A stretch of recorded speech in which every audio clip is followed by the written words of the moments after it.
Jueves 15 de octubre del año 2020. Séptimo encuentro de nuestro observatorio organizado por el Colegio de Abogados de San Isidro, específicamente del área académica, donde nosotros tenemos el honor de integrar y representar.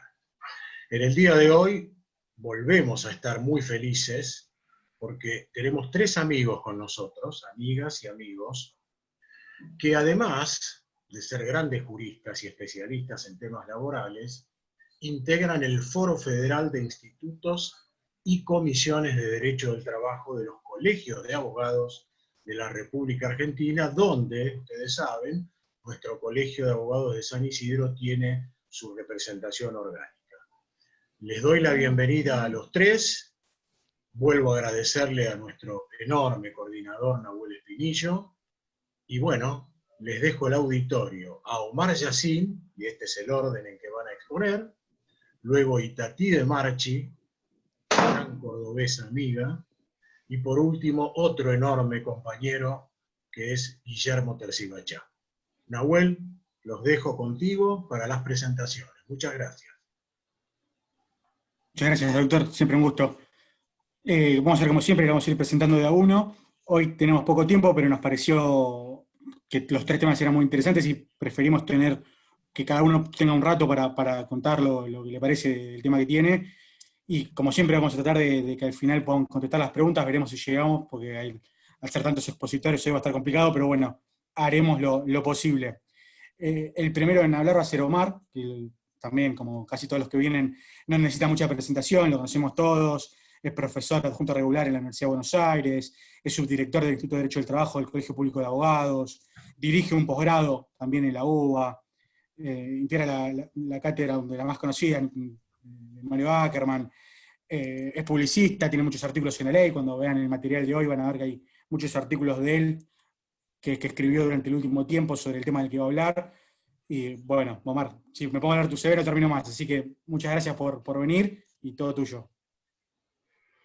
Bueno, buenas tardes a todos. Primero, muchas gracias a la invitación que me cursa el Colegio Público de Abogados y especialmente al director, al doctor Claudio Aquino.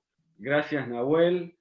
Y bueno, para mí es un gusto y un orgullo estar conjuntamente con 2 prestigiosos colegas esta tarde para hablar un poco de derecho. Bueno, yo les he preparado un PowerPoint que me han dicho que respete los horarios, porque si no, no van a poder hacer preguntas. A ver. ¿Pueden ver el PowerPoint? Bueno, la charla la hemos titulado El estado de las relaciones laborales bajo la normativa de emergencia sanitaria. O sea, en esta particular situación que hemos vivido de una emergencia sanitaria, evidentemente el Estado, a través de diversa normativa, ha impactado en la relación laboral. ¿Cuál es la norma que más impactó? Bueno, yo empiezo por ahí, ¿no? Empiezo por el DNU 329 de 2020, donde establece que la prohibición de despido sin justa causa o por falta o disminución de trabajo. También la prohibición de las suspensiones por falta o disminución de trabajo. Con una excepción que después la vamos a ver. ¿Por qué empiezo por acá? Porque, digamos, es la primera norma que impacta directamente en el contrato de trabajo, es a través de un decreto de necesidad y urgencia. O sea, esta medida excepcional que tiene el presidente de la Nación para legislar, porque en realidad la Constitución le prohíbe legislar. Bien, arranco con los fundamentos de esta norma, porque si bien es la primera norma importante que se mete en el tema, lo que vemos es que funda en ciertas normativas anteriores, ¿no? Primero fue la ley 27.541. Yo no sé si se acuerdan, en diciembre, que el nuevo gobierno que asumía pidió poderes especiales y en 48 horas pasó por Cámara de Diputados y Senadores una ley que se llamaba de Solidaridad Social y reactivación productiva en el marco de la emergencia, y que declara emergencia en muchos aspectos, financieros, y también sanitaria, cosa que nos sorprendió a todos. O sea, la verdad que en diciembre ni siquiera se hablaba, o como algo muy lejano lo que podía pasar en China. Evidentemente no fue declarada la emergencia sanitaria por el coronavirus, porque todavía ni siquiera tenía nombre el virus, ¿no? Pero se funda en esta normativa que abrió el camino de emergencias. Por eso el DNU 260 de 2020 amplía la emergencia. Ahí ya sí estaba el coronavirus, que todavía no había llegado a la Argentina, esto era a principios de marzo. Se funda en el DNU 297 de 2020, que ahí es el que establece el ASPO, el aislamiento obligatorio, preventivo y social, que digamos rige hasta dentro de 2 semanas más. O sea, y seguramente se va a seguir renovando. Ya hemos perdido referencia de hasta cuánto va a durar. En ese momento era por 15 días. Habla del DNU 316 con medidas tributarias de protección al trabajo. Eso ya, digamos, es un tema de recursos. También se funda en la protección del trabajador, los pactos internacionales. Menciona el artículo 1733 del nuevo Código Civil y Comercial sobre la fuerza mayor. Y esto es muy importante, porque deja de lado el efecto normal de los contratos bilaterales sobre la fuerza mayor, que ahora vamos a ahondar. Y por supuesto trata al trabajador como sujeto de preferente protección constitucional, de acuerdo al fallo Aquino, que no es nuestro director de acá del Colegio de San Isidro. Bueno, eso lleva al régimen actual, o sea, se fueron sucediendo esta prohibición de despido por 2 meses. Ahora vamos a ver todos los decretos que continúa hasta hoy, y ahora vamos a decir exactamente la fecha que por ahora continúa la prohibición de despido. Que dice, bueno, ¿qué es un efecto de una prohibición de despido? Que si se produce un despido sin justa causa, sin expresión de causa, es un acto nulo, con lo cual la cosa vuelve al statu quo anterior. O sea, no surte efecto. Si despiden a un trabajador, no surte efecto, con lo cual se continúa el contrato de trabajo, se devengan salarios, etcétera, etcétera. El despido también fundado en falta o disminución de trabajo, lo que decía la ley de contrato de trabajo en el 247, bueno, también es nulo. Y también es nula la suspensión sin justa causa o por falta o disminución de trabajo. Claro, acá nos recuerda otra cosa, algo que pasó enseguidita en diciembre, el día 13 de diciembre, a poco más de 48 horas de asumir el nuevo gobierno. Inesperadamente se dicta el DNU 34, que es la duplicación de las indemnizaciones. Se declara la emergencia ocupacional y es raro, ¿no? Porque con 10.6% de desocupación se declara la emergencia ocupacional. La anterior, la del 2002, fue declarada con 21% de desocupación. O sea que pareció como una medida prematura, ¿no? Porque, digamos, no parecía que la emergencia ocupacional justificaba una cuestión de esta. Esto fue por 180 días y se prorrogó por 180 días más, por lo cual tenemos doble indemnización hasta el 7 de diciembre de este año. Bueno, acá están todos los decretos que fueron sucediendo en cuanto a la prohibición del trabajo y en cuanto a la duplicación de la indemnización, de una manera, digamos, la duplicación muy amplia, distinto a las que había pasado en la crisis del 2001, que se sucedieron en el 2002, que eran muy acotadas a trabajadores que estén inscritos en regímenes de convenio colectivo laboral. Acá es amplio. Iría a todos los trabajadores en relación de dependencia, incluso a los que están fuera de la ley de contrato de trabajo, empleados de casas particulares y estatuto agrario, y digamos, sin mencionar qué rubros, los rubros que le correspondería por el despido. O sea que, digamos, esto se continuó en la pandemia, aunque empezó antes, ¿no? Y la estabilidad absoluta, bueno, ahí tenemos las fechas. llega hasta el 26 de noviembre de este año y la doble indemnización hasta el 7 de diciembre. ¿Por qué digo estabilidad absoluta? Porque lo que genera es un sistema de estabilidad absoluta pro tempore. Si queremos buscar algo similar, la del delegado gremial, ¿no? que dura su estabilidad absoluta hasta el día que termina su mandato y un plazo de protección de un año más. Entonces, simplemente por ese tiempo, bueno, aquí tenemos un tiempo que todavía no sabemos cuándo va a terminar. Sabemos en el último norma cuándo dice que va a terminar, pero no sabemos si se va a volver a prorrogar. Entonces, coexisten dos regímenes, la doble indemnización con la protección, la nulidad del despido por falta de indemnización de trabajo o sin justa causa. La pregunta que primero nos surge es, bueno, si es nulo el despido, todos los despidos, el directo y el indirecto, es nulo. Bueno, entendemos que el despido indirecto no es nulo, o sea que el trabajador no se le puede, digamos, coartar el derecho a considerarse despedido si el empleador no cumple.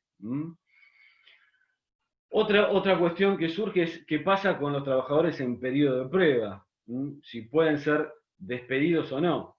O sea, cuando comienza la prohibición de despidos, había trabajadores que estaban en periodo de prueba. Y fíjense una cosa, la doble indemnización, la norma de la doble indemnización del decreto 34 dice que no va a regir para los trabajadores que ingresen a partir del día siguiente del dictado de esa norma. O sea, a partir del día 14 de diciembre los que ingresaron no tienen doble indemnización. Pero ¿qué pasa? Supongamos que algún empleador tomó un trabajador después de esa fecha, llega la prohibición de despido, y bueno, el 31 de marzo, y entonces ahí, digamos, el interrogante es, ¿lo puede despedir? O sea, porque la característica del periodo de prueba es que se considera a prueba los 3 primeros meses del contrato por tiempo indeterminado y cualquiera de las partes puede en cualquier momento rescindir sin pago de indemnización, solamente paga un preaviso de 15 días. Entonces acá tenemos, ¿se puede producir ese despido? ¿O lo abarca también la norma de prohibición de despidos? Después, y si se produce ese despido, ¿se paga doble? O sea, en vez de 15 días se paga un mes. Bueno, es un interrogante que, digamos, uno puede tener una opinión doctrinaria, pero todavía ningún juez lo ha resuelto. Sí se han resuelto algunos amparos, en favor y en contra. Algunos amparos para, digamos, la reinstalación al empleo, y algunos tribunales le han dado la reinstalación al trabajador en periodo de prueba y otros tribunales se lo han rechazado. Aquí mismo en la capital ha ocurrido eso. Quizás tendríamos que, para resolver esto, me hace acordar esta discusión al despido de la trabajadora que en periodo de prueba comunica el embarazo. Hay un fallo Guisado-Jacob que dice que, digamos, opera la protección, o sea, la indemnización agravada, y para otros no opera la protección. Entonces, aquí, digamos, tenemos que conjugar esta misma situación, y lo sabremos cuando los jueces dicten sobre el fondo de la cuestión las sentencias, ¿no? Que se sucede más adelante. Bueno, esto es lo que le decía de la fuerza mayor, y el tema de el despido. O sea, imagínense ustedes, el nudo de la cuestión es esta. El contrato de trabajo es un contrato sinalagmático perfecto, o sea, es bilateral. Ambas partes se obligan a algo. La obligación principal del empleador es pagar la indemnización, es pagar la remuneración. La obligación principal del trabajador es prestar su capacidad de trabajo a disposición del empleador. ¿Qué pasa cuando se declara el ASPO y aparece esta norma? El Estado se mete en la relación laboral y dice, bueno, cerramos el establecimiento. Tenemos que hacer la distinción, si era una actividad, se empezaron a nominar actividades como esenciales y otras que no lo son. O sea, a ver, ahora lo decimos con normalidad, ¿es esencial, es un trabajador esencial o no es un trabajador esencial? Pero en realidad no es una categoría que existía previamente. la normativa empezó a decir esta actividad es esencial y esta no. Por ejemplo, los abogados no somos esenciales. Yo pienso que ustedes no opinan lo mismo, yo no opino eso, pero de acuerdo a la normativa oficial, hay trabajadores que son esenciales y otros que no. Los esenciales continuaron trabajando aún con el establecimiento del ASPO. Los no esenciales, no.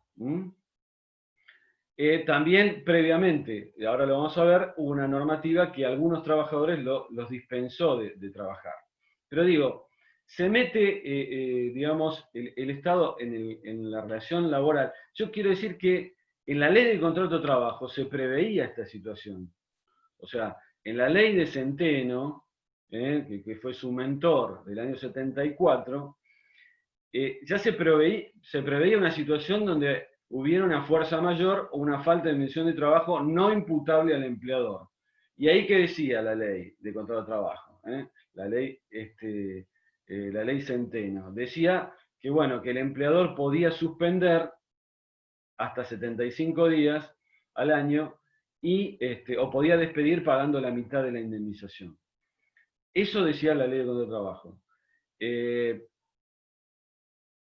A través de un decreto de necesidad de urgencia de la vía excepcional, el Estado lo que hace es apartarse de lo que dice la ley de contrato de trabajo y dice, no, acá la situación es así. El empleador continúa con su obligación de pagar la remuneración. El trabajador está dispensado de ir a trabajar y cierra el establecimiento. Bueno, la situación, digamos, altera razonablemente el tema de desarrollo de la relación laboral. ¿Por qué?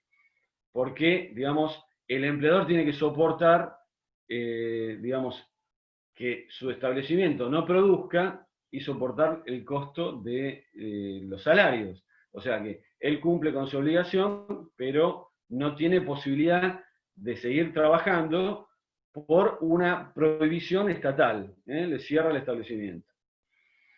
Bueno, esto parecería razonable por el tiempo que se puede dar, ¿no? O sea, digamos, por ejemplo, en España pasó que se decretó un estado de excepción. Los primeros 15 días fueron a cargo del empleador y el trabajador lo tiene que devolver con horas de trabajo, y el resto los trabajadores cobraron un fondo de desempleo y la cuarentena, por supuesto, fue más corta, entre 2 y 3 meses. Y cuando terminó la cuarentena, los trabajadores fueron a trabajar y estaba la empresa trabajando, ¿no?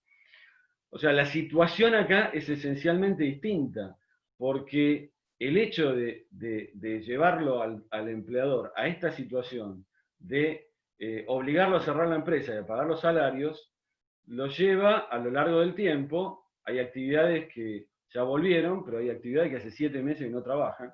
Ayer volvieron los shopping, pero turismo y todo eso no volvió. Entonces, digamos, lo lleva a la situación indefectible de la pérdida de la fuente de trabajo.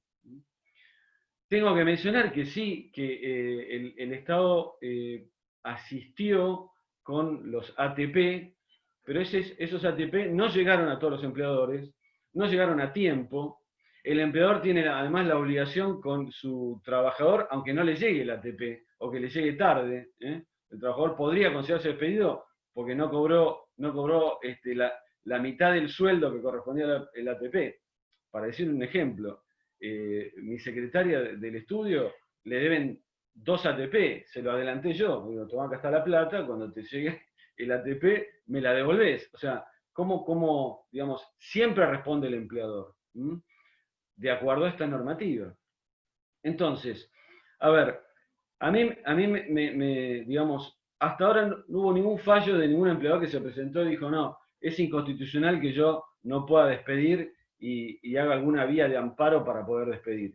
Yo creo que esto sí va a ser materia más adelante, cuando estas cosas lleguen a los tribunales, de empleadores que digan que es inconstitucional la prohibición del despido. ¿Por qué? Porque hay fallos de la Corte que lo dicen. Ahora lo vamos a ver, pero el nudo de esto es el siguiente. ¿Cuál es el caso fortuito o la fuerza mayor que la propia ley cita en el artículo 1733 del Código Civil y Comercial de la Nación? O sea, digamos, en una relación bilateral, cuando alguien tiene una obligación, pero por un caso fortuito, fuerza mayor, no la puede cumplir, está eximido de esa obligación. Esta ley aparta al empleador del principio del caso fortuito de fuerza mayor y le impone las consecuencias de la fuerza mayor. Cosa que, digamos, se aparta de la ley contra trabajo y además le impone las consecuencias de la fuerza mayor al empleador. También el empleador podría verse en la situación de lo que se llama la teoría de imprevisión, el 1091 del nuevo código, donde no puede cumplir con su obligación porque se hace excesivamente onerosa. ¿Por qué? Porque es excesivamente onerosa pagar un salario cuando la empresa está cerrada. A ver, ¿y cuál es el caso fortuito de la fuerza mayor?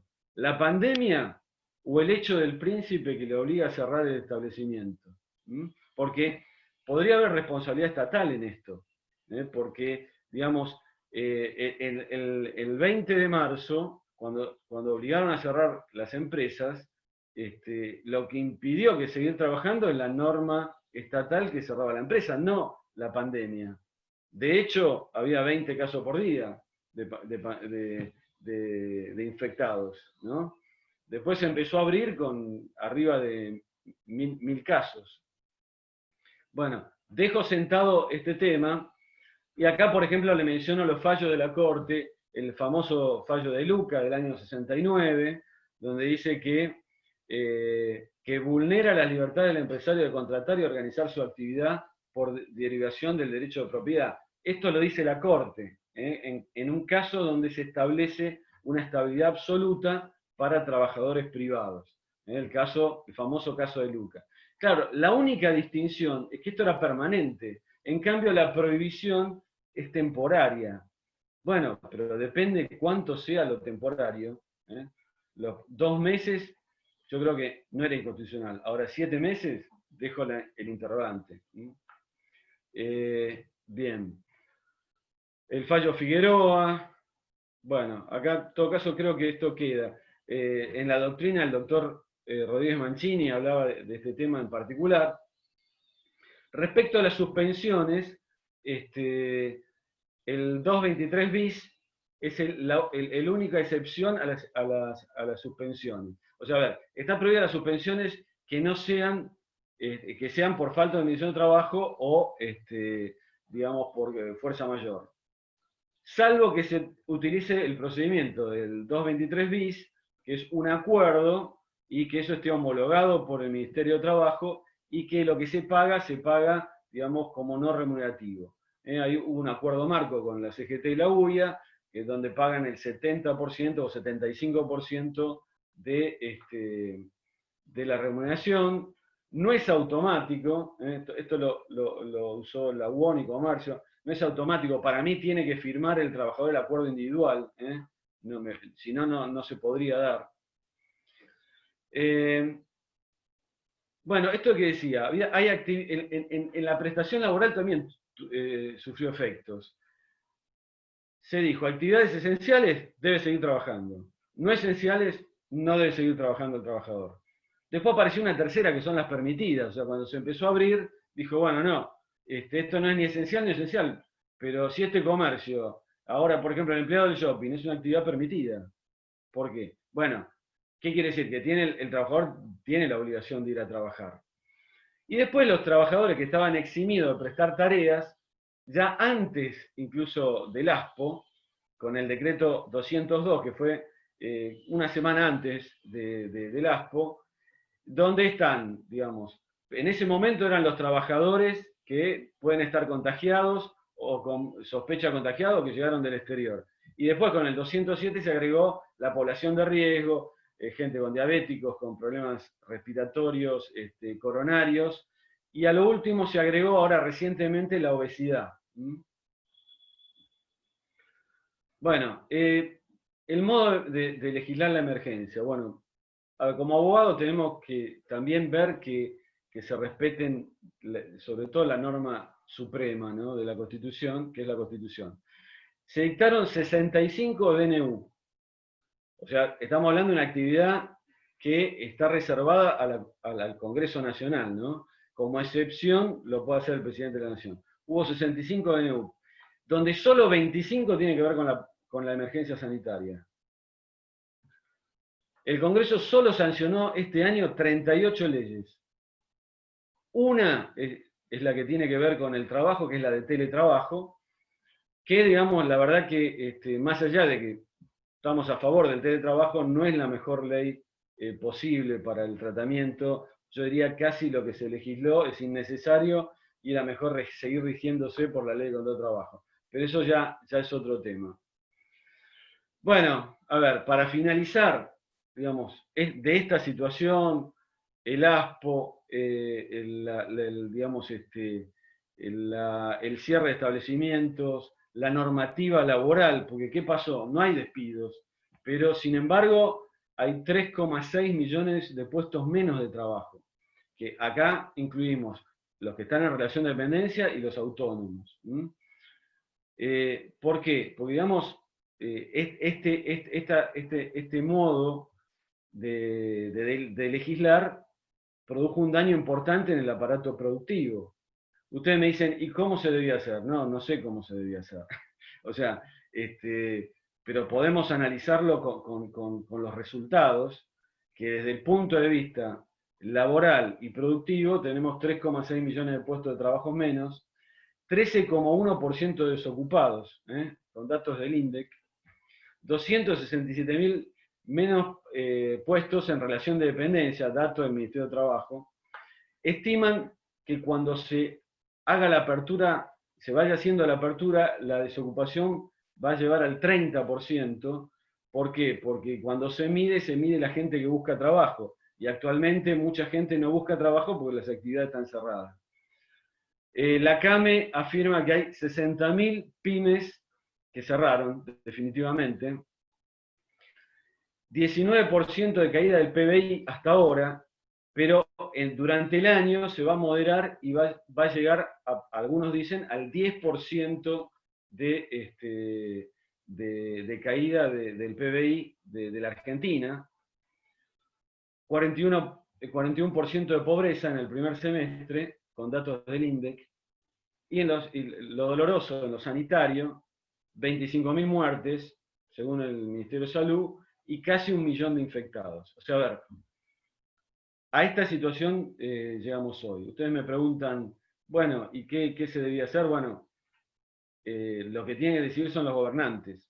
Lo que sí sé es que, digamos, la forma de llevar este tema, digamos, por ejemplo, dentro de 2 semanas se termina el nuevo ASPO. ¿Por qué no se presenta un proyecto en el Congreso y que sea una ley del Congreso de la Nación que diga si se continúa, cómo se continúa? O sea, ¿por qué seguir de esta forma? Porque sí, está bien, digamos, si se sigue de esta forma, bueno, está claro quién tiene la autoría de todo esto y hacia dónde va. Pero me parece que esto se debía hacer con consenso, con estudios multidisciplinarios. Nosotros como abogados vimos cerrados 3 meses los tribunales. Nuestra actividad está coartada, solamente podemos ir una vez por semana al estudio. Los tribunales no funcionan plenamente, digamos, estamos hablando de la capital federal, ¿no? Si, en el mejor de los casos, si pudiéramos decir, más o menos funcionan un 30%. No se toman audiencias, es todo, no se toman ningún tipo de audiencias presenciales, solamente conciliatorias a distancia, pero las de testigos, que son las que mueven los juicios laborales, no se pueden tomar, no hay consenso, no hay decisión, el sindicato dice una cosa, la Corte dice otra, el Ejecutivo, yo supongo que la Corte, que hasta el Ejecutivo no levante el ASPO, no va a obligar a nadie a ir a trabajar. Pero digo, bueno, creo que me quedaron algunos minutos por si alguien quiere hacer alguna pregunta. Nahuel, si vos me estás escuchando.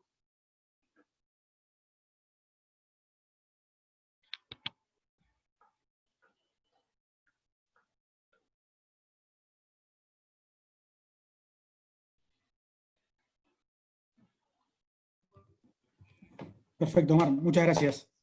Bueno. Ya tengo algunas preguntas de la gente, bueno, esperemos a ver si llegamos al final a poder hacerlas. Estando Y bien con el Tati, tiempo, ¿no, Nahuel? O sí, sea, pero cumplir las pautas. tengo que decir, siendo completamente sincero, nadie esperaba que llegues, porque yo vi esta charla y dura mucho más, hiciste un resumen espectacular. Va, soy Este, obediente. te pusiste la 10 y jugaste en equipo hoy. Te agradecemos mucho, mucho en serio. Bárbaro. Ahí Vilma Romano agradece. Sí, sí, tengo muchos comentarios, agradecimientos Bueno, bueno, espero eso poder no es llegar nada. a... Lo mejor viene después de mí. Bueno, no lo quería Yo decir así, soy, pero soy el grupo efectivamente, soporte. Yo soy el grupo soporte, nada más para calentar un poco el ambiente. efectivamente. Y Tati, ya te veo, estás por ahí. Acá estoy.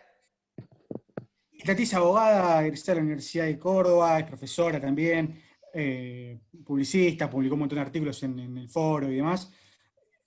También, de vuelta, si nos podemos leer el CV no terminamos más, así que Tati, bienvenida, muchas gracias por sumarte y todo tuyo. Bueno, muchas gracias Nahuel, muchas gracias Omar por los inmerecidos elogios. Aparte, me dejas una carga grande después de esos dichos, así que no se tomen de los dichos de Omar, pero de igual manera muy agradecida. Bueno, buenas tardes a todas y a todos los presentes. Agradezco la invitación a participar de estas jornadas que se han transformado desde hace un tiempo en un símbolo de encuentro y debate colectivo a la distancia. Mi agradecimiento especial a Claudio, a Nahuel y a todo el equipo del área académica del Colegio de Abogados de San Isidro, un colegio presente, un colegio amigo, muy activo en el Foro Federal de Institutos y Comisiones, como decía Claudio, y sobre todo que han generado este espacio de debate en tiempos que han sido tan difíciles y que nos han encontrado tan separados, pero a la vez cerca, en estos debates frente a tantos embates y desafíos que en los que ha tenido que resistir esta rama especial del derecho. Bueno, después de la disertación de Omar, a mí me toca, y he decidido, y le he propuesto a Claudio en su momento, cuando fui convocada, tocar un tema que ha sido motivo de la acción de mi tesis, de la especialidad, en su momento, y que ha sido una tesis investigativa. Bueno, como decía Nahuel al principio, yo soy abogada especialista en Derecho del Trabajo, me dedico exclusivamente a Derecho del Trabajo, pero al ser asesora sindical, desde el inicio de mi carrera, llevé adelante también trámites previsionales, solo trámites de retiro transitorio por invalidez. Y allá en mis primeros años de la profesión, noté a mi criterio una laguna jurídica y una situación de abandono en que se encontraba el trabajador y la trabajadora dependiente que accedía o que recurría al Estado en procura de auxilio frente a una incapacidad total y definitiva que no le permitía continuar con sus tareas. En ese sentido, mi hipótesis de investigación y de tesis de especialidad fue demostrar la colisión entre dos sistemas que se dicen intuitivos y protectorios en una hipótesis que creo deben afrontar en una solución conjunta y cooperativa para darle solución a este trabajador o trabajadora que queda en una situación de claro abandono. Bueno, y a partir de estos breves minutos de exposición voy a explicarme en relación a este tema. Y comienzo diciendo que el artículo 212 de la Ley de Contrato de Trabajo, el 212 de la Ley de Contrato de Trabajo, para todos, nadie escapa a este criterio y a esta realidad, de que es un sistema complejo de indemnizaciones que procuran darle respuesta al trabajador o a la trabajadora cuando el empleador no pudiera reubicar a la persona que trabaja en sus tareas con motivo de una incapacidad que padece definitiva, ya sea total o parcial. Y que claramente el punto fundamental es que lo imposibilite de continuar prestando servicios. En este sentido, claramente, creo que podemos coincidir todos, los aquí presentes, en que el cuarto párrafo del artículo 212 es el más polémico de la norma, por los ríos de tinta que han corrido en relación sobre todo a la responsabilidad de la seguridad social, como concepto fundamental, y en relación sobre todo a la responsabilidad de pago de la indemnización. Cualquier cosa, Nahuel, si hay algún problema con el sonido, si no se me escucha mucho por el micrófono, me avisas y freno o repito. Bueno, en este punto, parándonos en este cuarto párrafo del artículo 212, que ya vamos a ver que tiene concordancia con el artículo segundo, con el párrafo segundo, perdón, una relación de implicancia entre los dos párrafos. En este cuarto párrafo del artículo 2 y vinculado en el sistema provisional al artículo 49 y siguientes que determinan el retiro transitorio por invalidez, en este sistema provisional con definiciones y con conceptos y con maneras de definir las prestaciones tan diferentes al derecho del trabajo, con una legislación abrumadora, con acordadas permanentes de los institutos, de los organismos provisionales estatales, y que por momentos a los laboralistas, o por lo menos hablo por mí, creo que nos pasa mucho a quienes nos dedicamos específicamente al derecho del trabajo, nos cuesta, nos resulta un ordenamiento abrumador, complicado, y no hacemos foco ni profundizamos mucho en conceptos previsionales, por lo general cuando nos dedicamos tan de lleno al derecho del trabajo. Y perdemos de vista quizá, en esto también a una autocrítica, situaciones como esta que merecen protección y estudio profundo para ver qué pasa en esta situación en donde dos sistemas, como decía, que se definen, se autoproclaman como tuitivos y protectorios, en una hipótesis como esta, no hacen más que poner en duda sus fines de ese tipo protectorios o tuitivos.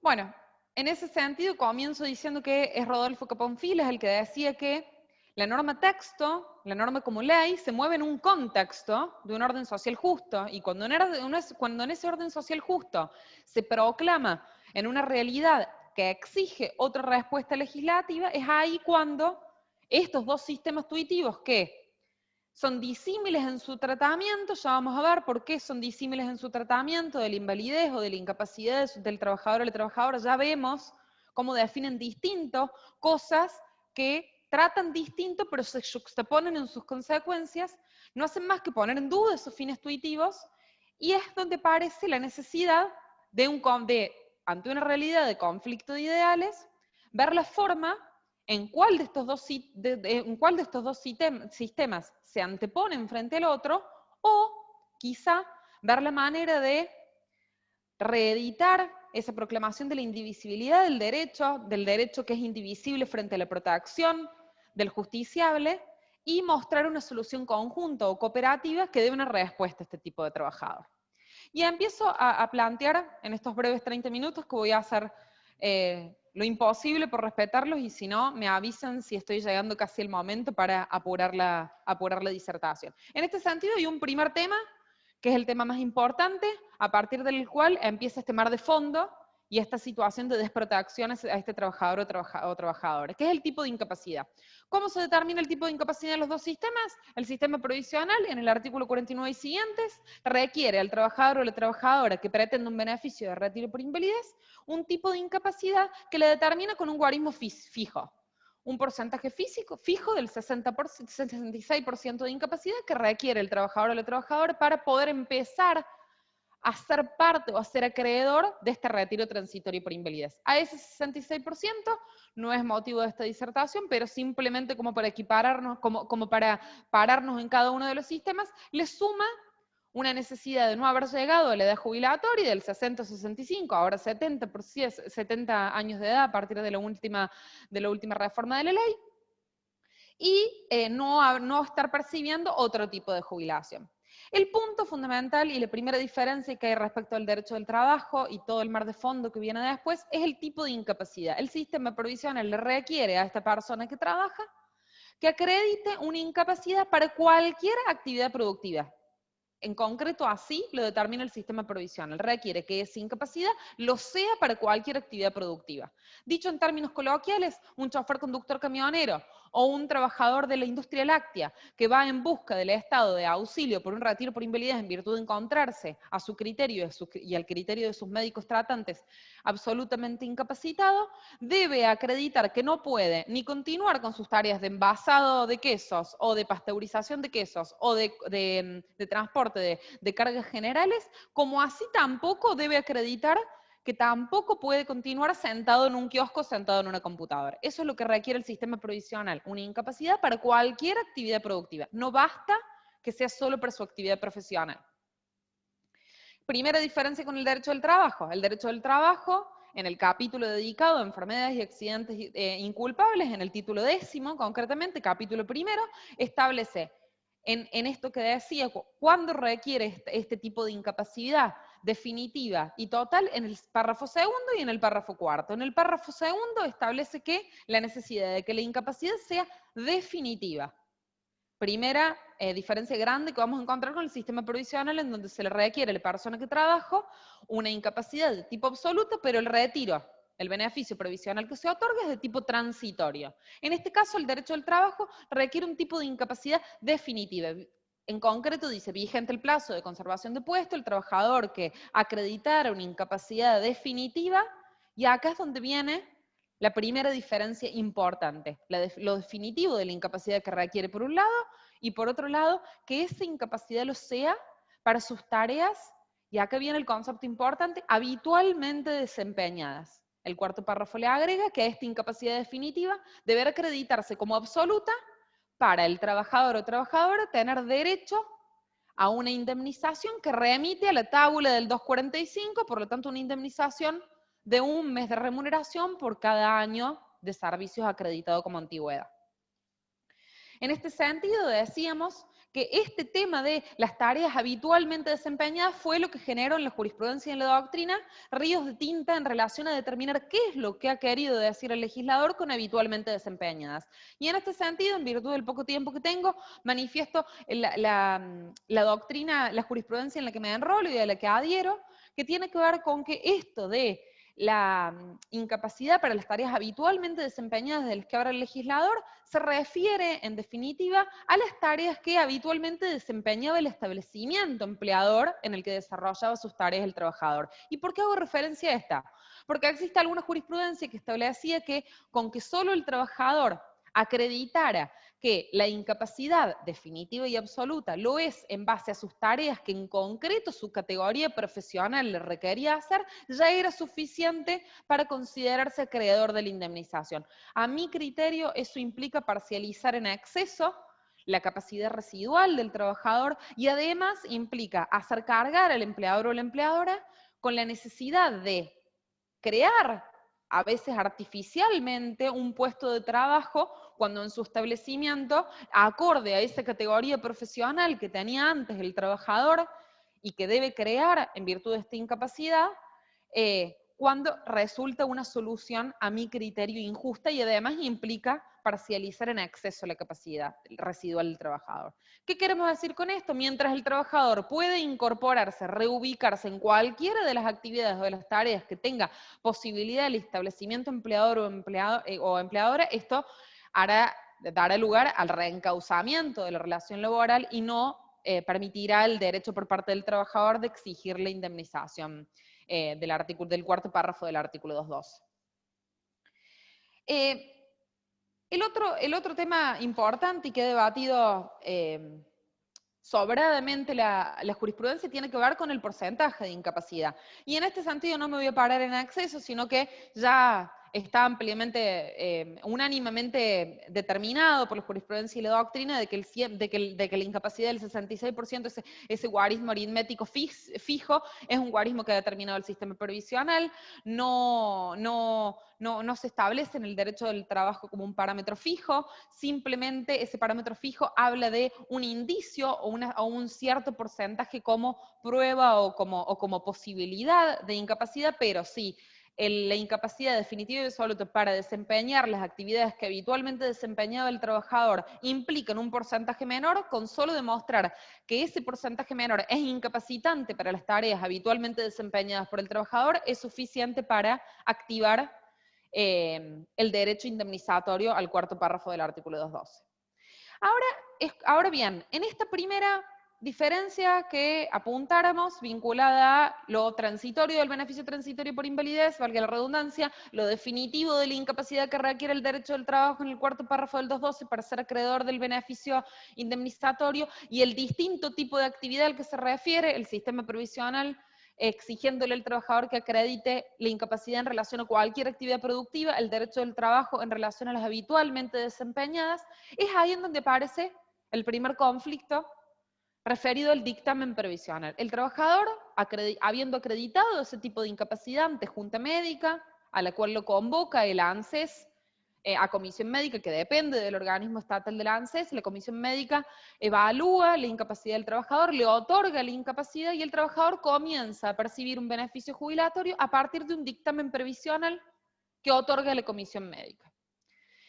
Con ese dictamen previsional, a partir de la obtención de ese dictamen previsional que le concede el beneficio, el Estado toca la puerta al trabajador y le dice, necesitamos que para comenzar a percibir este beneficio jubilatorio del cual usted ya es titular, ya que el dictamen jubilatorio le ha otorgado la incapacidad, necesitamos que para comenzar a percibir el beneficio jubilatorio, el cese de sus servicios, que en el caso del trabajador o la trabajadora dependiente se traduce en una renuncia a los servicios prestados, sin más.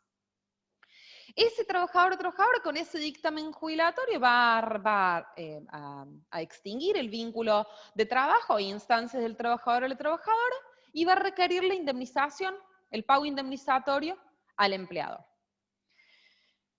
El segundo cuestionamiento entonces es qué valor, y también es una discusión que ya se ha dado, que voy a dar muy por encima, qué valor tiene ese dictamen previsional en relación al reclamo indemnizatorio que tiene el trabajador para con ese empleador en relación al cuarto párrafo del artículo 2.2. Y la jurisprudencia de doctrina, ya sabemos, se ha puesto de un lado y del otro en relación al valor. Así lo ha dicho la Cámara Nacional de Apelaciones del Trabajo, quiero decirlo bien el fallo, en Carmona contra el Consorcio de Propietarios del Edificio de José Andrés Pacheco, ha manifestado que el dictamen previsional jubilatorio es un indicio, tiene un valor indiciario en relación al derecho indemnizatorio del cuarto párrafo del artículo 212. Otra parte de la doctrina ha dicho que tiene un valor vinculante y que no se requiere prueba pericial médica, ya que en relación a un dictamen con fuerza pública o fuerza vinculante administrativa pública, nada tiene que decir la justicia, entre ellos 2 o 3 fallos del Tribunal Superior de Justicia de Córdoba, que después si quieren los participantes puedo dejarlos luego a disposición del área académica, como lo han pedido así del Colegio de Abogados de San Isidro. Me enrolo en la postura mayoritaria que tiene que ver con que el dictamen previsional lógicamente tiene un valor indiciario fuerte, sin duda, pero los fundamentos son lo que repetidamente se ha dicho, en virtud de que no permite la bilateralidad, no permite al empleador ejercer su derecho de defensa ya que no ha sido parte de ese procedimiento, y todos los fundamentos que ya conocemos y que son repetidamente enunciados. El punto es el siguiente, el punto en relación a la colisión de los sistemas protectorios es que el trabajador recurre a sede judicial, el empleador muchas veces, frente a la comunicación de extinción a instancias del trabajador y comunicando al trabajador que ha sido otorgado el beneficio previsional de retiro transitorio por invalidez, muchas veces el empleador accede al pago indemnizatorio, otras articula estas defensas de que la incapacidad otorgada es transitoria y no definitiva, y que no ha sido parte de ese proceso con un proceso, valga la redundancia, contradictorio y bilateral, lo que implica permitirle ejercer el derecho de defensa. Se embarca en una contienda judicial. En esta hipótesis, el trabajador llegan a la prueba madre, lo que repetidamente también ha dicho la Cámara Nacional del Trabajo en Montero Mariano contra Telefónica de Argentina, a la prueba pericial médica, que es la prueba madre y que es la única que permite y posibilita a las partes un proceso contradictorio y bilateral en concreto, y además con un auxiliar de justicia, perito oficial, que determina la incapacidad en relación a esa tarea en concreto, que es lo que se está ventilando en la causa, la incapacidad para continuar con esas tareas habitualmente desempeñadas, y si esa incapacidad es definitiva. Eso se determina en el proceso contradictorio, independientemente de lo que diga el dictamen, a pesar de la prueba importante que resulta el dictamen para estas resultas también. En el mejor de los casos para el trabajador, en esta contienda judicial, ha resultado que esa incapacidad que previsionalmente se ha determinado como transitoria, ahora también es definitiva y en virtud a las tareas habitualmente desempeñadas. El empleador o la empleadora ha abonado en virtud de esta causa judicial en concreto la indemnización, ya que a la característica de transitoria que ya traía consigo el beneficio jubilatorio, se le suma ahora la característica definitiva acreditada en un juicio con proceso contradictorio bilateral y con la prueba madre que determine la incapacidad. Sin embargo, el sistema provisional determina que a aquel trabajador al que se le ha otorgado el retiro transitorio por invalidez, se le ha pedido el cese de sus servicios que, como decía, en la realidad de un trabajador o trabajadora de tipo dependiente se traduce en la renuncia, sin más sin menos. A los 3 años o a los 5 años, eso depende de un criterio previsional, se convoca de nuevo al trabajador a instancias del ANSES a través de la comisión médica para controlarle o evaluarle esa incapacidad. Y si el ANSES o a instancias de la comisión médica determina que esa incapacidad ha sido rehabilitada, rectifica el beneficio a partir del artículo, conforme al artículo 50 de la 24.241, rectifica el beneficio y sin más suspende el beneficio jubilatorio del que estaba cobrando el trabajador. Ese trabajador o trabajadora que ya ha sido indemnizado y ha sido acreditado en juicio con un proceso contradictorio y ha permitido la defensa del empleador, ya ha acreditado en juicio que esa incapacidad en relación a las tareas habitualmente desempeñadas es definitiva. El trabajador entonces queda en la situación de un beneficio jubilatorio suspendido, una relación laboral extinguida por pedido de renuncia del ANSES, una indemnización, en esta hipótesis en concreto, ya percibida, y con un beneficio jubilatorio rectificado. Se hace patente, a mi criterio, la colisión entre dos sistemas que se definen tuitivos y protectorios y que en esta hipótesis claramente ponen en duda sus fines principales. En este sentido, el decreto 1290 del 94 establece que resulta fundamental para otorgar o no otorgar una jubilación, un beneficio jubilatorio, el hecho de sopesar y tener en cuenta las invalideces, así los menciono, económicas, culturales, sociales y la posibilidad de proyección económica que tiene ese trabajador si no le otorgo como Estado ese beneficio jubilatorio. Imagínense lo importante que resulta aún más este análisis de la situación en que queda el trabajador cuando estoy por quitarle un beneficio que ya este trabajador venía percibiendo hace 3 o 5 años, y en base a una incapacidad de un 66% hace 3 años, que de acuerdo al ANSES, ¿cuánto se pudo haber rehabilitado? Un trabajador que hasta hace 3 años había acreditado una incapacidad superior al 66%. Esta necesidad de evaluar parámetros de invalideces sociales, económicas, se hace aún más necesario, inclusive aún más porque, en este caso, fue a instancias del Estado que el trabajador o la trabajadora queda en esta situación de preocupación económica y de situación de desigualdad económica, social, de cara al futuro. Bueno,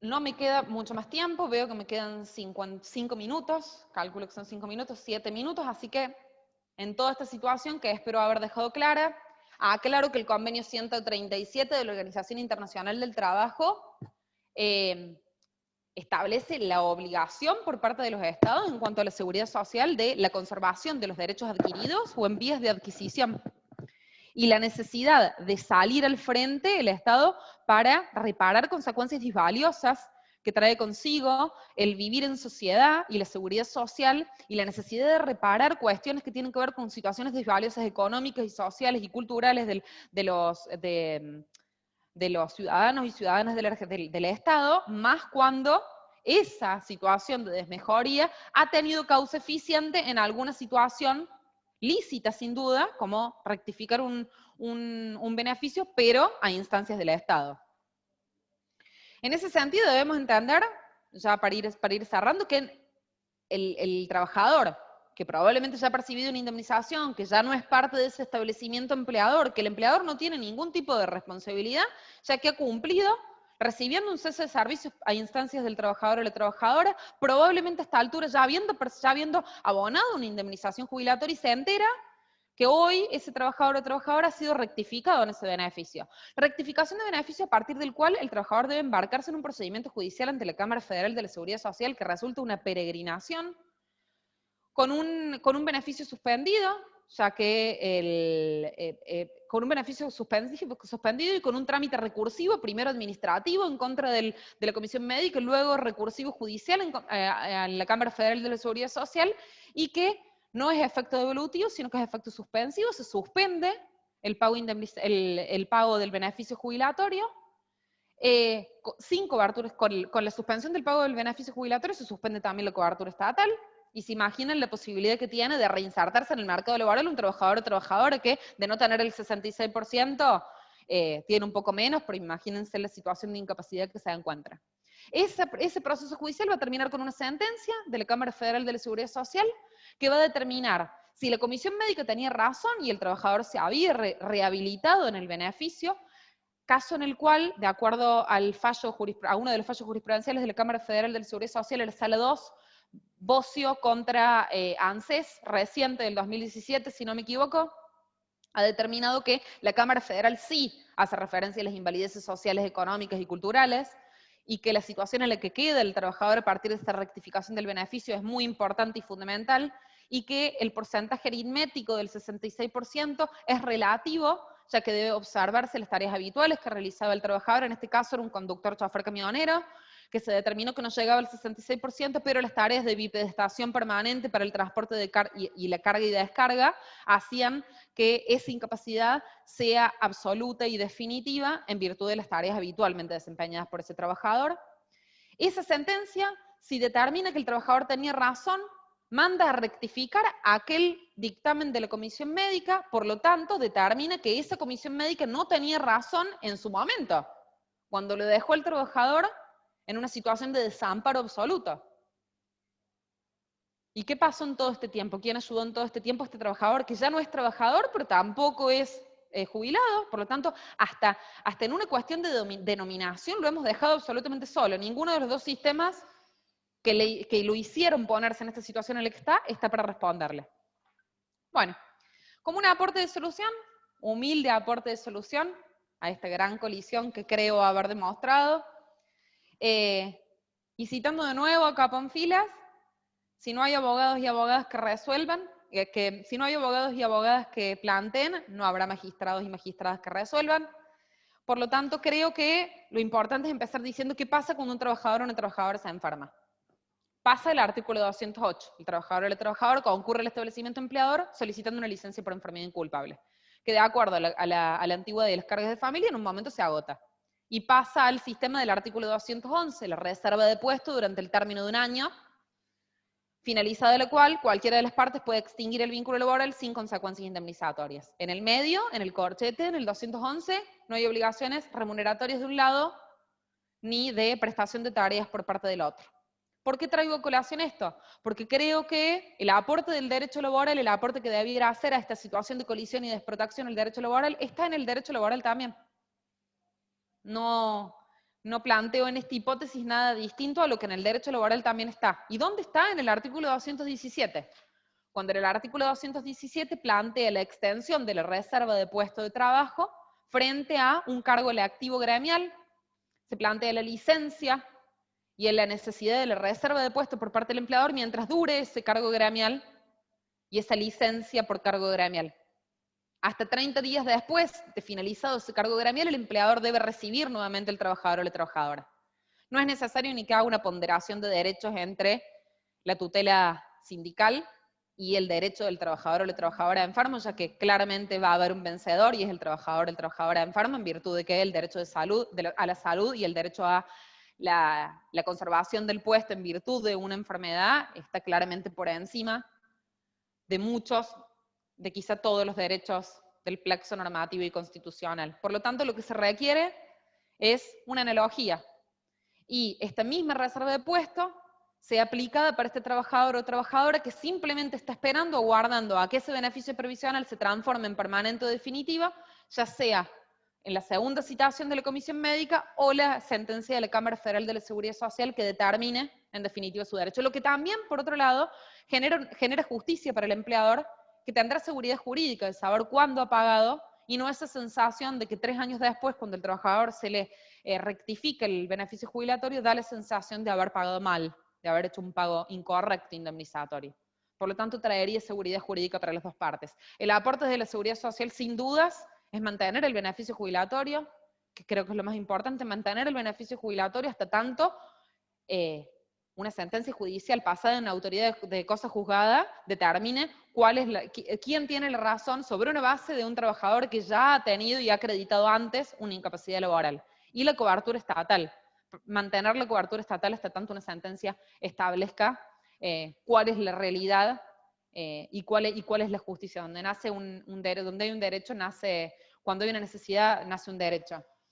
A modo de conclusión, Simplemente creo que se ha demostrado una colisión, creo que hay una necesidad de reeditar eso de la indivisibilidad del derecho para reunirse y salirse de estos compartimentos estancos y darle una solución al justiciable en procura de protección, la protección que le debemos todos, y simplemente terminar con una frase que me ha marcado en este trabajo, que espero que haya sido de utilidad, espero que haber sido clara, y es Sagüez quien pone en palabras lo que a lo largo de estos breves minutos de disertación he intentado graficar, cuando dice: la objeción principal que se formula a la ficción constitucional, que significa la proclamación pomposa de fines, principios y postulados, es justamente cuando una cruda realidad demuestra desigualdades irritantes.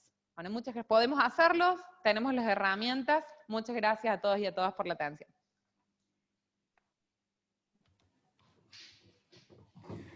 Muchas gracias, Itatí. También tengo algunas preguntas para vos, que bueno, ahora al final, después de Guillermo, supongo que llegaremos, así que... ¿Estás por ahí, Guillermo? Sí, Acá ahí estoy. te vi. Muchas gracias, ahí te vi. Arranca el crédito local de San Isidro. A Guillermo también no necesita mayores presentaciones, lo conocemos todos, pero si alguno no lo conoce, tiene la desgracia de no conocerlo, ahora lo va a hacer. Guillermo es abogado egresado de la Universidad de Buenos Aires, donde también terminó la especialización y creo que también terminaste la maestría ya, falta la tesis.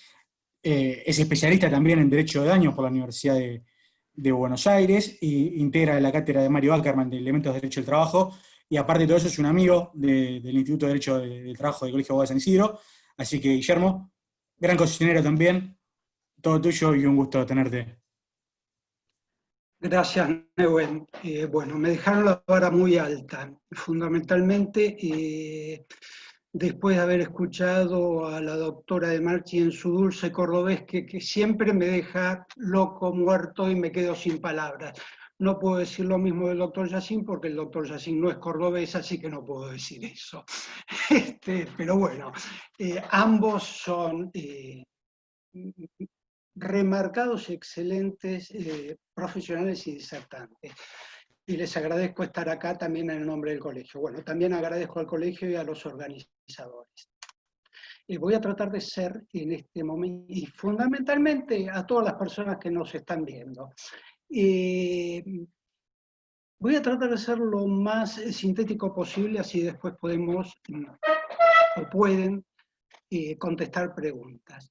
El tema del que voy a hablar yo es un tema en el que posiblemente se pueda decir que existen en el derecho del trabajo otros temas que pueden ser de alta alcurnia laboral, como ser, y esto es dicho sin ningún ánimo peyorativo, todo lo contrario, como puede ser el tema de la relación de dependencia, las características de la relación de dependencia, las pautas para su determinación, la concurrencia conflictiva de normas, no sé, podemos mencionar otro tema, los principios del derecho del trabajo. Esos son temas muy importantes.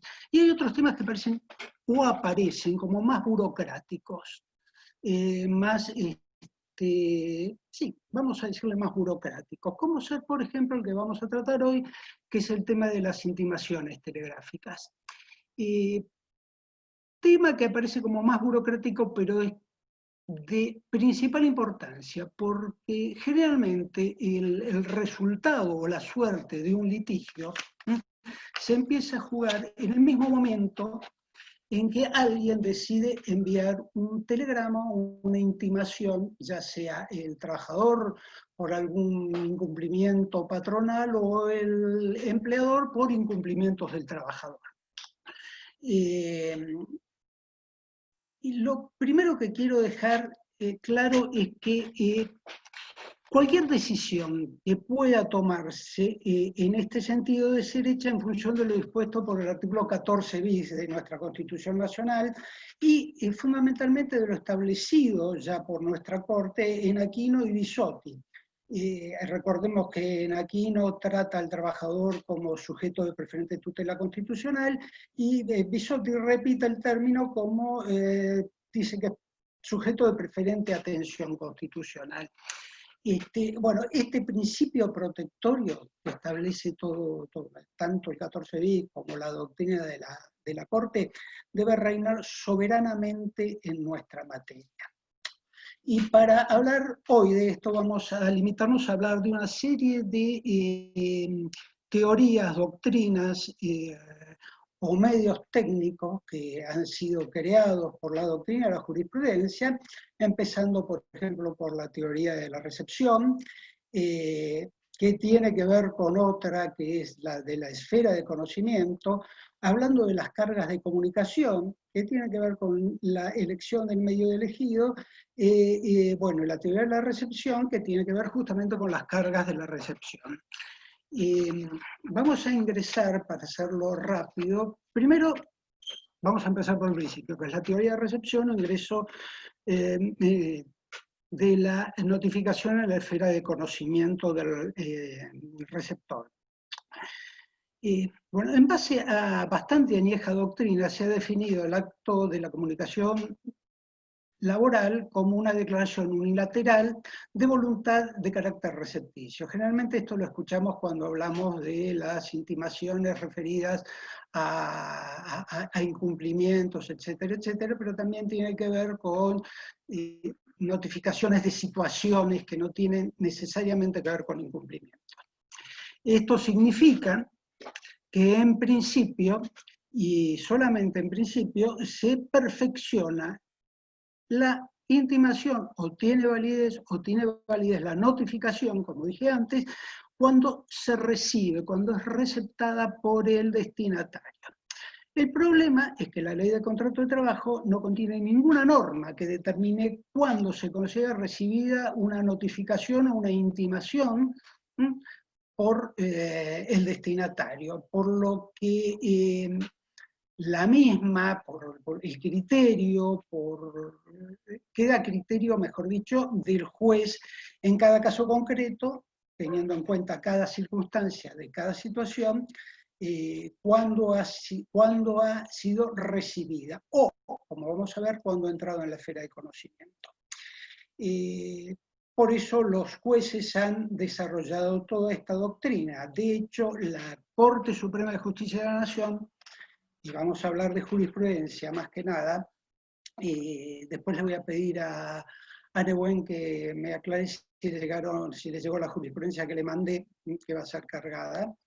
La Corte Suprema ha determinado el carácter recepticio de las notificaciones, empezando por los autos López Matías con establecimiento Fabriles Guereño, de 1982, fallos 304-351, en la que expresó que el carácter recepticio que posee la notificación, por el carácter recepticio que posee la notificación de despido, debe considerarse producido en la fecha en que el dependiente toma conocimiento de lo decidido por el principal, siendo indiferente la fecha del despacho telegráfico, atento a que lo que interesa es la recepción de la pieza.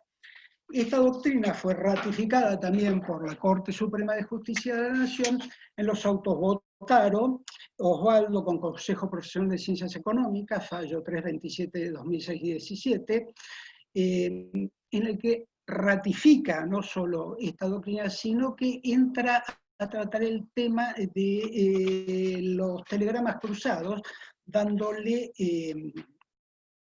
importancia dándole validez al primer receptor en el caso de telegramas cruzados, circunstancia que es importante para tener en cuenta. El carácter recepticio de la comunicación o de la intimación fue ratificado, fue determinado por innumerables fallos de la Cámara Nacional de Apelaciones del Trabajo, algunos de los cuales van a encontrar en la jurisprudencia que les mandé, y también por la doctrina de la Suprema Corte de Justicia de la Provincia de Buenos Aires, en autos Rojas, Liliana Graciela, que está entre lo que le mandé, y en López Fernández, José María,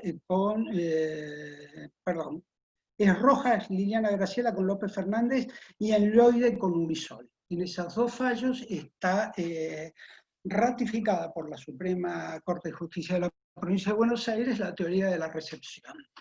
El criterio, reitero, es compartido por la mayoría de los tribunales superiores provinciales y la justicia ordinaria de todo el país.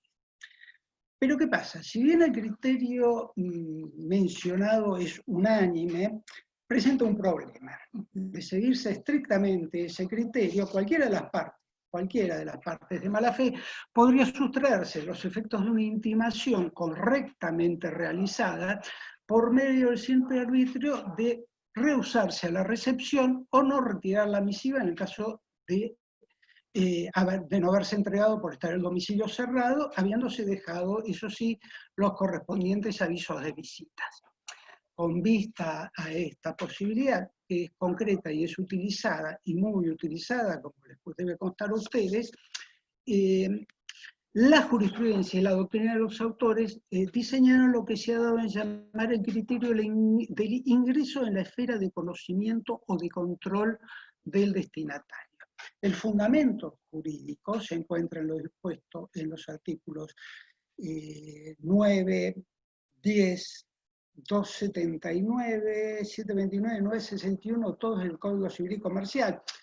Este último fundamentalmente referido al tema de contratos. No nos olvidemos que el contrato de trabajo es justamente eso, un contrato. Y también en los artículos 62 y 63 de la Ley de Contrato de Trabajo, referidos a la buena fe. Bueno, 9 y 10 del Código Civil y Comercial, que forman parte de esa suerte de teoría general del derecho que tiene el nuevo Código Civil y Comercial. 9 se refiere a la buena fe y el 10 al abuso del derecho. ¿Cuándo se considera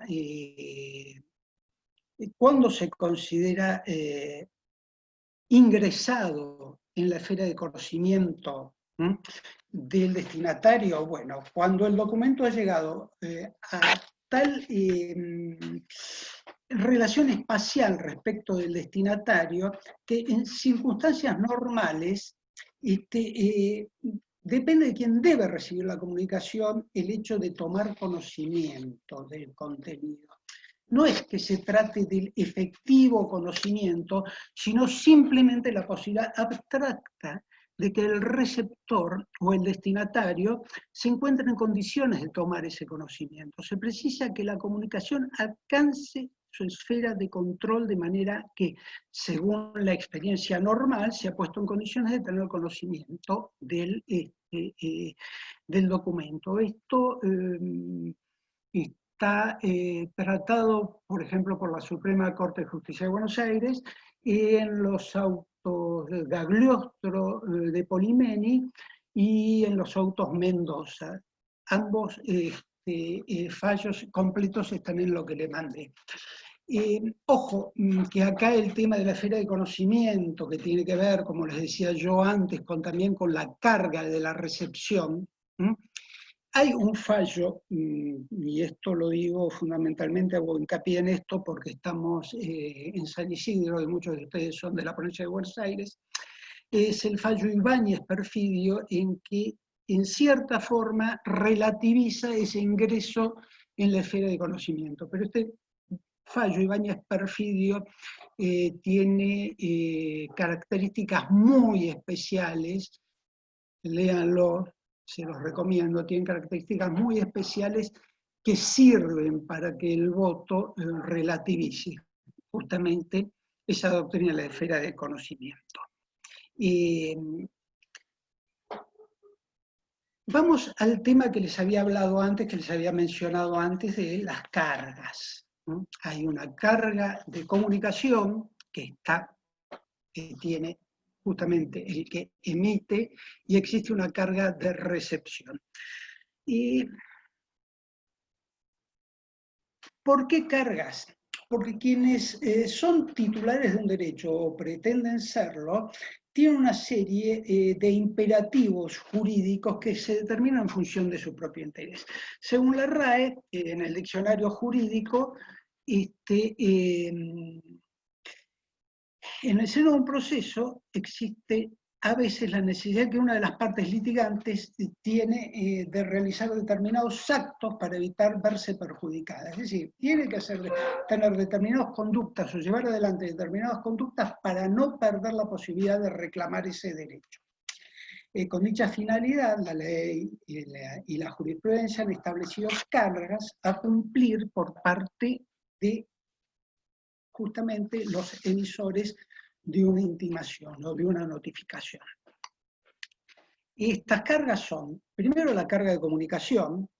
Las partes tienen una serie de cargas de comunicación impuestas fundamentalmente en nuestro tema por la Ley de Contrato de Trabajo y por otras normas, la Ley 24.013, por ejemplo, en cuyo defecto, si no se cumple con estas cargas, traen justamente aparejada la falta de eficacia de cualquier actuación posterior en que se pretenda hacer valer el derecho del que dependía el cumplimiento de dicha carga.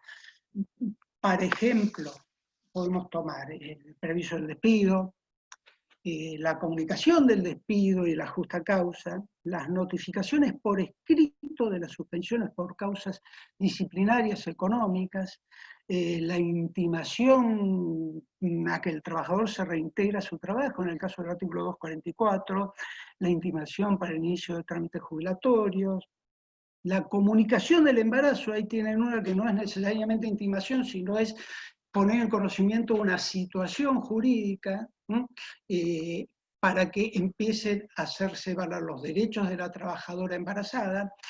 La comunicación del matrimonio del embarazo, ya lo había dicho, el aviso de enfermedad o accidente, ahí tienen otra comunicación de una situación, no necesariamente una intimación. La renuncia, creo que es la que en el 240 tiene justamente establecido específicamente la comunicación, salvo que se haga por medio de autoridad administrativa, el despido indirecto y su justa causa, y en general, cualquier intimación referida al incumplimiento o cumplimiento de deberes, ya sean del trabajador o del empleador, que puedan llegar a traer aparejada alguna consecuencia jurídica. El pago de salarios, la dación de tareas. Bueno, como podemos ver, las principales situaciones que se pueden convertir en injurias suficientes para determinar la ruptura de un vínculo laboral se encuentran entre las mencionadas. Por lo tanto, para hacer valer alguna de estas situaciones o intimaciones, se tienen que comunicar. La carga de la comunicación, que tiene que ver con lo que después vamos a ver sucintamente, que es el tema de la elección del medio. Después tenemos otro tipo de cargas, que es la carga de recepción, que es de lo más importante que hay acá. La carga de recepción, también llamada carga de diligencia en la recepción, implica que aquel a quien va dirigida una intimación debe poner toda su colaboración en función de la buena fe contractual ya citada, que ya habíamos mencionado, para recibir las comunicaciones con motivo de la relación laboral se cursen entre las partes. Justamente esa esfera de conocimiento, control de destinatario, resulta ser una aplicación práctica de esta carga. Es decir, el destinatario tiene que poner toda su voluntad, toda su colaboración para recibir las notificaciones que se le envían. Ustedes fíjense, hoy no vamos a tener tiempo de tratarlos, pero fíjense que si la notificación va a un domicilio, que el domicilio está cerrado, se dejan los dos avisos, y hablemos en tiempos normales, no vamos a hablar de la pandemia porque sería muy largo, se dejan los dos avisos y la persona a la que está dirigida la carta documento, el telegrama, no va a retirarlo, en principio, y es una presunción iuris tantum, existe justamente, bueno, reitero, una presunción iuris tantum en cabeza del emisor de la intimación.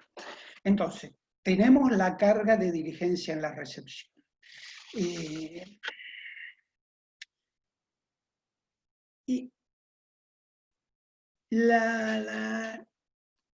en caso de no cumplirse con esa carga de la recepción, habíamos dicho, todas las consecuencias gravosas van a caer sobre el destinatario.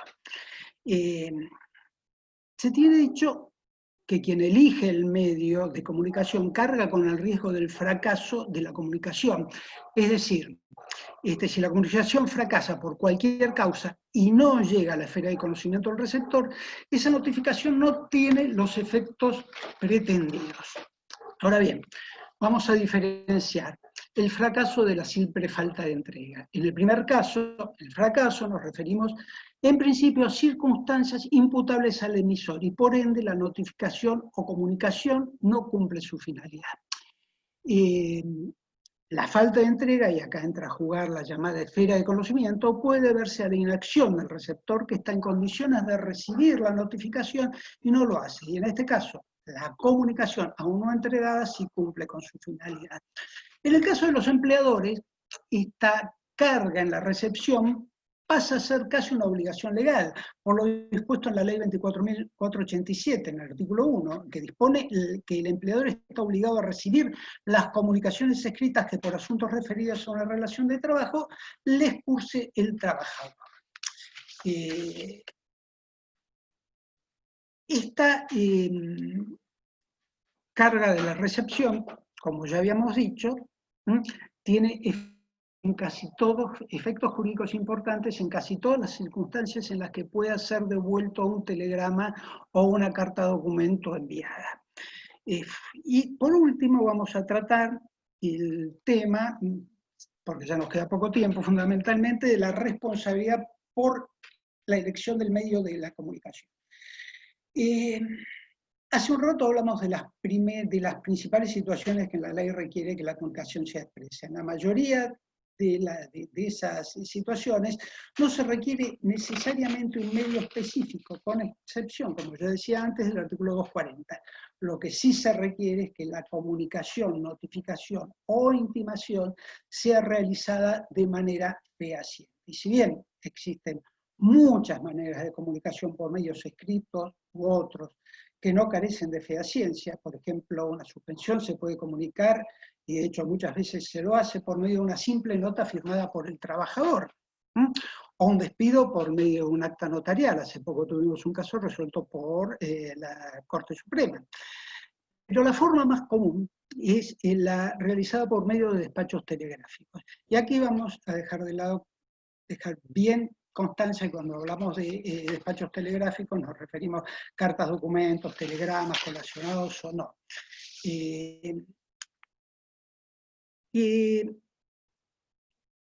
Entonces dijimos que antes dijimos que la comunicación tiene un carácter recepticio.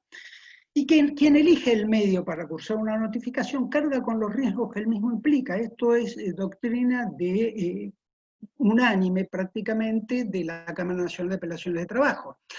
Quien elige un medio para cursar una notificación carga con los riesgos que el medio elegido implica. Es decir, si la notificación fracasa, sea por un error del correo o por cualquier otra causa que no sea imputable al receptor, es decir, que el receptor no haya dejado de cumplir con su deber o con su carga de poner la diligencia máxima para recibir ese telegrama, esa carta documento, la notificación fracasa, pero no necesariamente por una actitud reticente, sino por cualquier falla o error no imputable a este. Por ejemplo, en los errores de correo, el error, la consecuencia del error la carga el emisor. Esto es doctrina, ya lo dije antes, concreta y unánime prácticamente, salvo en algún fallo aislado, es doctrina de la Cámara Nacional de Apelaciones de Trabajo. Los fallos están todos en la documentación que les envié. Y es doctrina también de nuestra Suprema Corte de Justicia de Buenos Aires, en los autos Blanco-Osvaldo, con Mónica y Marcos Sociedad de Derecho, la causa 104.898 desde 2011, y Chaile, ¿no? Jesús con Sting, es la causa 9.400 99.462, perdón. Podemos tildar prácticamente de unánime, ¿sí?, esta doctrina. Y cuando digo prácticamente de unánime, lo digo así y lo relativizo porque hay algún fallo del Superior Tribunal de Justicia de Santa Cruz, el fallo que me parece muy interesante por la aplicación que hace del principio protectorio. La causa es Arregues Guillermo con sucesores de Luis Iturriaga sobre despido, es del año 2010, en el que, pese a que la recepción del telegrama en el cual se notificaba el despido directo por abandono de trabajo fue hecha con anterioridad a la recepción por parte del empleador del que notificaba el despido indirecto dispuesto por el trabajador, y en función de lo dispuesto por el artículo 9 y el principio protectorio, se hizo lugar a la demanda instaurada por el trabajador. Les leo el párrafo, ¿no?, que me interesa. Dice así: ante este panorama se reitera, atentaría contra la justicia del caso hacer cargar al trabajador con la grosera negligencia del correo cuando él cumplió en debida forma con lo que la ley mandaba hacer. Ante las dudas que suscita las circunstancias descritas y la magnitud del perjuicio que se estaría causando al trabajador, cobran virtualidad los principios y garantías que emergen de los artículos 14 y 14 bis de la Constitución Nacional, los tratados internacionales de derechos humanos que protegen al trabajo y de la ley de contrato de trabajo, que consagra principios inmanentes a todo contrato laboral, entre ellos el de justicia social y el de equidad y buena fe. Y justamente son ellos los que nos permiten una adecuación axiológica a la situación fáctica. ¿Qué sucedió aquí?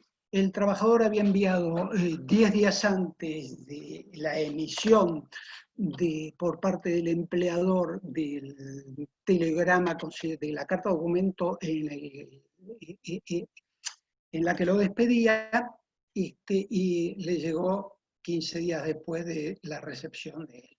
O sea, el error y el problema había sido el correo. Y en este caso, el Tribunal Supremo de Justicia de Santa Cruz carga, hace cargar a partir del principio protectorio con las consecuencias al empleador y no al trabajador. Me parece muy interesante cómo está desarrollado el fallo. Es un fallo que también está entre lo que les envié y les pido que lo lean porque puede ser una ayuda útil, fundamentalmente en situaciones como la que estamos viviendo.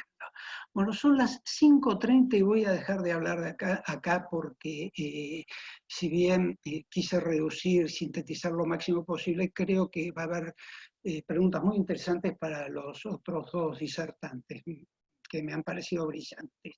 Así que, Nehuen, te dejo todo en tus manos. Muchas gracias, Guillermo. Tenemos 5 minutos para preguntas nada más, así que empezamos con Omar. Omar, ¿me escuchás?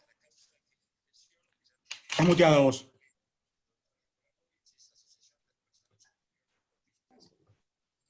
Ahí estoy. Muchísimas gracias.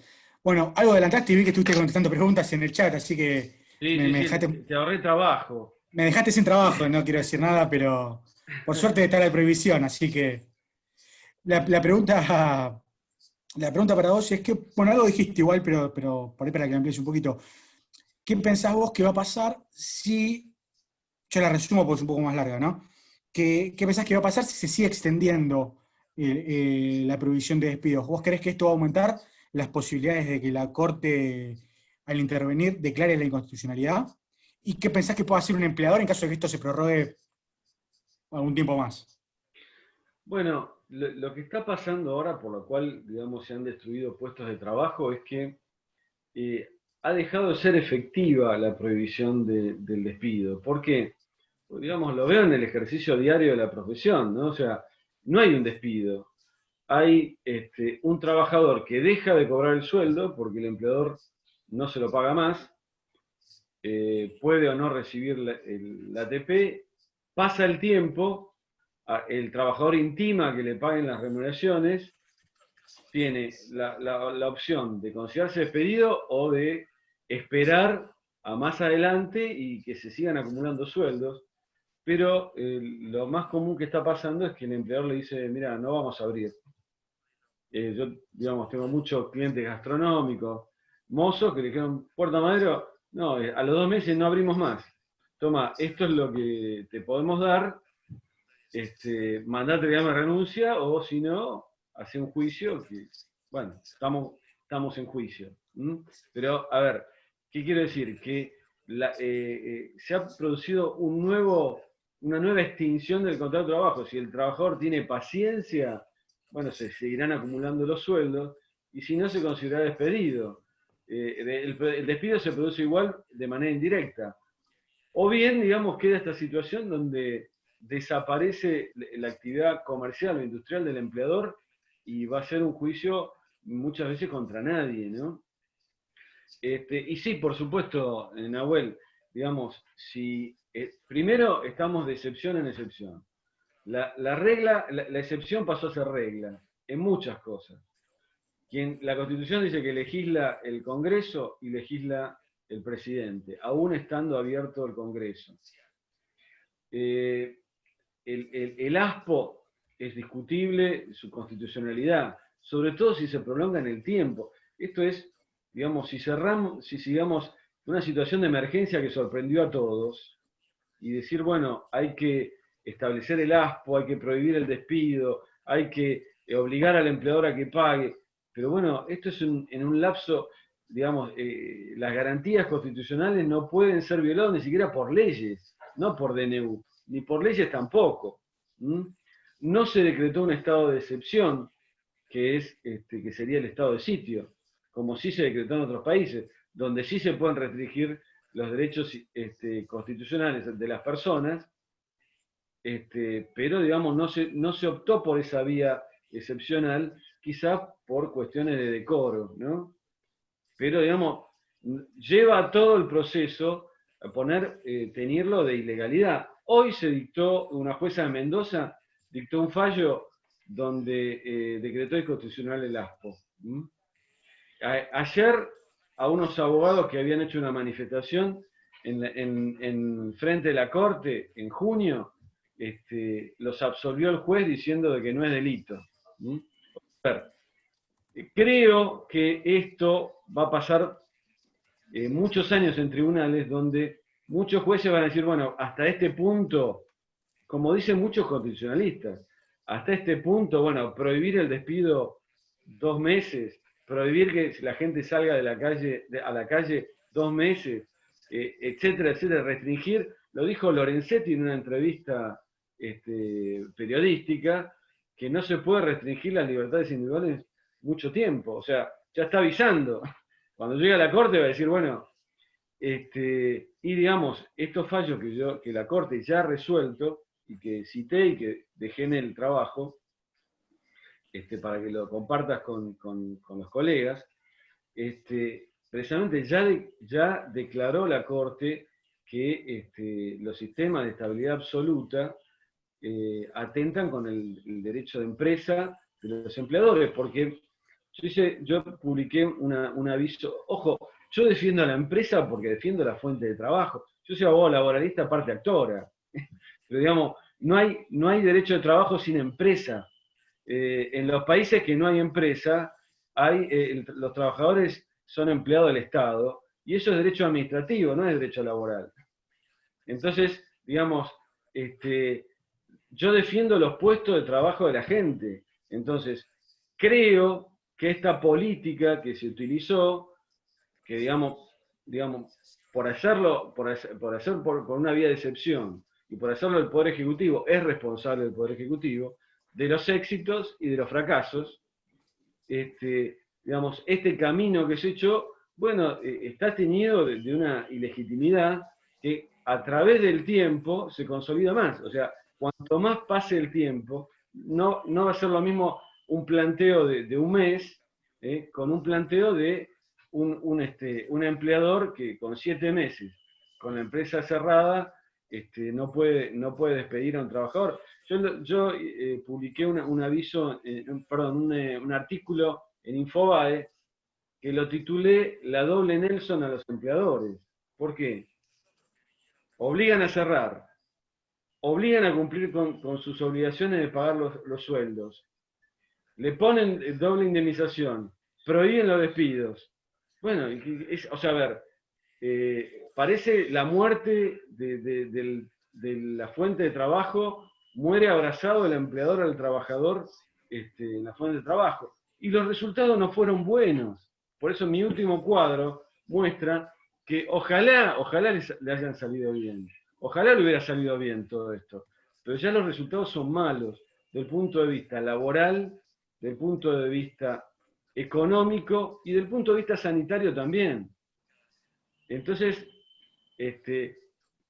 creo que los jueces van a atender este tipo de reclamos en los juicios. O sea, algún empleador se va cuando conteste demanda, va a decir, mire, yo hace 6 meses que estoy cerrado y no puedo seguir pagando el sueldo, y bueno, y la Constitución dice esto, y los fallos de la Corte dicen esto, y algún juez entiendo que se va a pronunciar por ese lado, ¿no?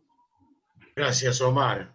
Vamos apurando la... Sí, ya nos quedamos sin tiempo y quiero que Itatí también, si hay alguna, o para Guillermo. Sí, la realidad que hay un montón para los dos, pero ya nos quedamos sin tiempo y nos van a sacar del área porque arranca el tema civil de la UBA, así que lamentablemente... Perdón. No te preocupes, Omar, también bien. Teníamos un montón de preguntas para vos. No se preocupen, por favor, son cosas que pasan. Quédense tranquilos, ya hablamos y debatimos y estamos profundamente agradecidos. Bueno, estoy hablando por Guille, pero estoy seguro que piensa lo mismo. Sí, Guillermo también lo podés. Guillermo dice lo que vos opines.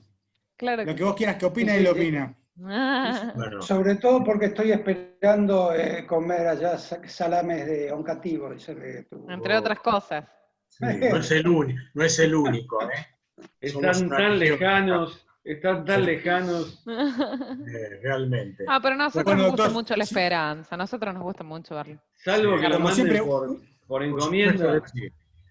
Último comentario, doctor, como siempre, y ya nos sacan del aire en un minuto. No, así simplemente estar realmente muy orgulloso y gratificante que haya diversidad de opiniones. Somos todos argentinos, vivimos acá, de este país dependen nuestros hijos, nuestros nietos y por supuesto nuestros aportes y esfuerzos. Así que se les agradece enormemente a los tres y hasta muy pronto. Nahuel, un abrazo. Un abrazo, chao. Chao, chao. Gracias. Gracias,